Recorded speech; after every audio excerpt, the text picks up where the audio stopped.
Hi, I'm Louisa Sijabat, a liquidator and bankruptcy trustee.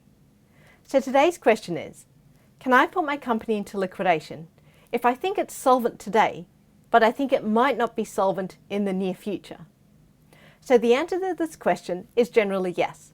You can put a company into liquidation if it's insolvent today or likely to become insolvent in the near future.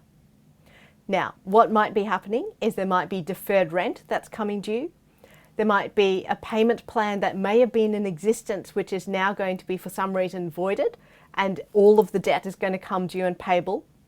Or a business owner may look down the road and forecast that there's significantly less income, but they might still have the same level of expenses like rent or overheads, and they think that the business isn't going to be profitable in the future and that the business isn't able to sustain those losses. So the answer to that question is yes. If you look down the road and you think that the company is likely to become insolvent in the near future for whatever reason, you can put it into liquidation today.